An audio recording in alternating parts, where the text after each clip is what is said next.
DPR Jepang resmi dibubarkan.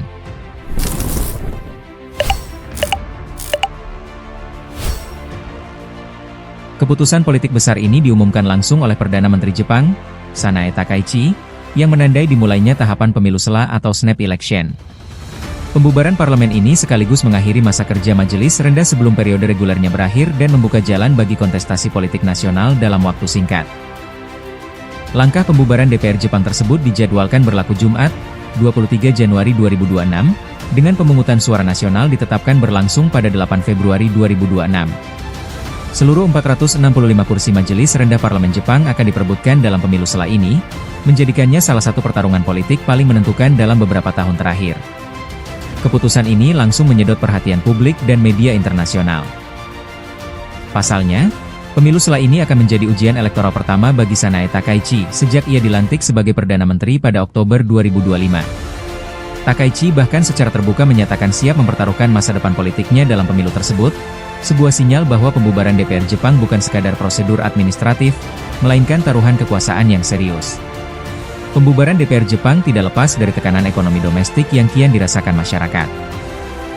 Lonjakan harga kebutuhan pokok dan meningkatnya biaya hidup menjadi isu utama yang membayangi pemerintahan Takaichi. Survei terbaru Lembaga Penyiaran Publik NHK menunjukkan sekitar 45% responden menempatkan isu harga sebagai kekhawatiran utama, jauh melampaui isu diplomasi maupun keamanan nasional. Dalam konteks tersebut, pemilu sela diposisikan sebagai cara untuk meminta mandat ulang rakyat. Takaichi menilai legitimasi politik yang kuat dibutuhkan agar pemerintahannya mampu meloloskan kebijakan strategis, terutama di bidang ekonomi. Salah satu janji yang dilontarkan adalah penghentian sementara pajak konsumsi bahan makanan sebesar 8% selama 2 tahun, yang diklaim dapat meringankan beban rumah tangga. Selain faktor ekonomi, pembubaran DPR Jepang juga berkaitan dengan agenda jangka menengah pemerintahan. Pada akhir Desember lalu, Kabinet Takaichi telah menyetujui rancangan anggaran negara terbesar dalam sejarah Jepang, senilai 122,3 triliun yen.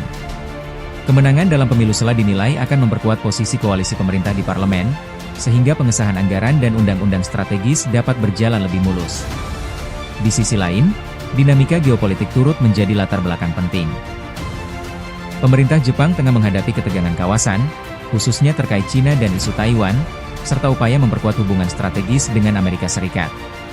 Dengan DPRD Jepang bubar dan pemilu sela digelar, hasil pemungutan suara Februari mendatang akan menjadi penentu arah kebijakan Jepang, baik di dalam negeri maupun di panggung global.